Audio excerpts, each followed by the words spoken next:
কথায় আছে যতক্ষণ শ্বাস ততক্ষণ আস। অর্থাৎ আপনার জীবনটা যতদিন আছে আপনি যতদিন বেঁচে থাকবেন ততদিন আপনার ইচ্ছেগুলো আপনার সাথে ওতপ্রোতভাবে জড়িত থাকবে। একটা মানুষের জীবনে চলার পথে কত রকম যে ইচ্ছে থাকে, কিছুদিন এই ইচ্ছে কিছুদিন ওই ইচ্ছে। আসলে কথাটা হচ্ছে এমন, যেই বয়সে তার একটা ইচ্ছে থাকে। আপনি যখন ছোট থাকবেন তখন আপনার এক রকমের ইচ্ছে থাকবে, আবার যখন আপনি বড় হবেন তখন দেখবেন আপনার অন্যরকম ইচ্ছে হয়েছে। বিয়ের পর একরকম ইচ্ছে, আবার বিয়ের আগে আরেক রকম ইচ্ছে। তো হ্যালো এভরিওয়ান, আসসালামু আলাইকুম। কেমন আছেন সবাই? আশা করি সবাই অনেক বেশি ভালো আছেন। অনেক দিন পর আজকে একটা লং ভিডিও নিয়ে হাজির হয়ে গেলাম। আশা করি শেষ পর্যন্ত থাকবেন। আর আপনাদের কাছে একটা অনুরোধ থাকবে, অন্তত একটা মিনিট হলো ভিডিওটা দেখে একটা সুন্দর কমেন্ট করবেন।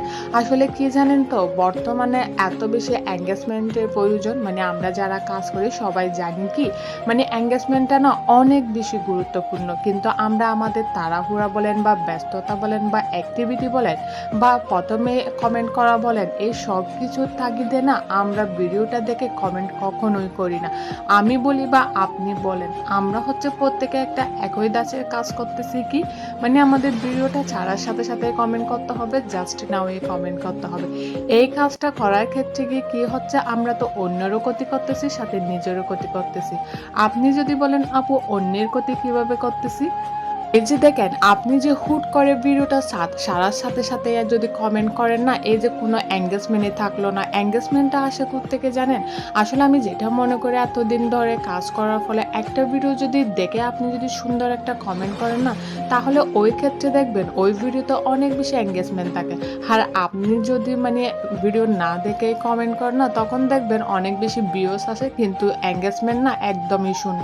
এই ক্ষেত্রে কি হয় জানেন, আমাদের মিলিয়ন মিলিয়ন যদি ভিউসও হয় না, ওখানে কিন্তু ডলার দেয় একেবারেই কম। আর আমরা যারা কাজ করি তারা তো অন্তত এই বিষয়গুলা মাথায় থাকা খুব বেশি জরুরি, তাই না? আমরা যদি বা আমি যদি আপনার ভিডিও যদি না দেখে কমেন্ট করি, আমি মনে করি কি আমার ভিডিও তো হয়তো অন্যরা না দেখে কমেন্ট করবে। এটার জন্য আমি সবসময় চেষ্টা করি অন্তত ভিডিওটা 1 মিনিট হলেও দেখি, কমেন্ট করার জন্য। আর এরপরে গিয়ে আমি কিন্তু আবার ভিডিও দেখে আবার কমেন্ট করি। প্রথমে যদি আমি অল্পতেই কমেন্ট করি, পরে গিয়ে সম্পূর্ণ ভিডিওটা দেখে কিন্তু কমেন্ট করি। তো বলছিলাম কি, ওই যে ভিডিও শুরুতে বলছিলাম না, প্রত্যেকটা মানুষের না একটা একটা নির্দিষ্ট বয়সের শখগুলা থাকে। আসলে এক এক বয়সে এক এক রকম শখ থাকে। কেউ কখনো এটা বলতে পারবে না যে ছোট থেকে একটা শখ নিয়ে বড় হয়েছে। আসলে এটা আমরা মানুষটা না পরিবর্তনশীল। ওই যে শুধু সময় কিন্তু পরিবর্তন হয় না, সময়ের সাথে সাথে কিন্তু মানুষও পরিবর্তন হয়। এই যে দেখেন, এক এক সময়ে এক এক রকম ইচ্ছে। আর এই সময়ে যদি আমাদের শখের বয়সে যদি আমাদের শখগুলা পূরণ না হয় না, তখন এটা পরে গিয়ে ওই যে শখ পূরণের যে আনন্দটা থাকে, বিশ্বাস করেন ওই আনন্দটা না একদম তৃপ্তি সহকারে পাওয়া যায় না। আমার যেই শখের বয়স, আমার ওই শখটা যদি পূরণ হয়, ওই পূরণ হওয়ার মধ্যে আমার মধ্যে যে একটা সুখ থাকবে, তৃপ্তি থাকবে, ওটা যদি শখের বয়সে না হয়ে আরও পরে গিয়ে হয়, 10 বছর বলেন বা 15 বছর পরে বলেন, এরপরে যদি হয় না, ওই যে প্রথমে যে আনন্দটা আমি পাইতাম, বিশ্বাস করেন এই আনন্দটা না এই বয়সে এসে পাই না।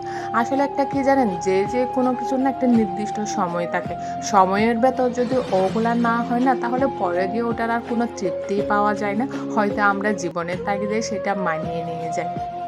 আসলে একটা কথা কি জানেন তো, প্রত্যেকটা বয়সের শখ থাকলেও না, আর প্রত্যেকটা বয়সের শখ পূরণের কিন্তু সামর্থ্য থাকে না। আমরা যে বয়সে আমাদের শখগুলা দেখি, ইচ্ছেগুলো পূরণ করার জন্য স্বপ্ন দেখি, ওই বয়সটা আমাদের কেটে যায় বেশিরভাগে কি করতে করতে জানেন, আমাদের বাস্তবতাগুলা মানিয়ে নিতে নিতে। আসলে বাস্তবতার কিন্তু এরকম, ওই যে কথাই আছে না, যে 50 কেজি চালের বস্তা কিনতে পারে সে কিন্তু কাঁধে নিতে পারে না, আর যে 50 কেজি চালের বস্তা কাঁধে নিতে পারে সে কিন্তু কিনতে পারে না। এটাই কিন্তু আমাদের বাস্তবতা। তো আজকে এ পর্যন্ত। আসসালামু আলাইকুম।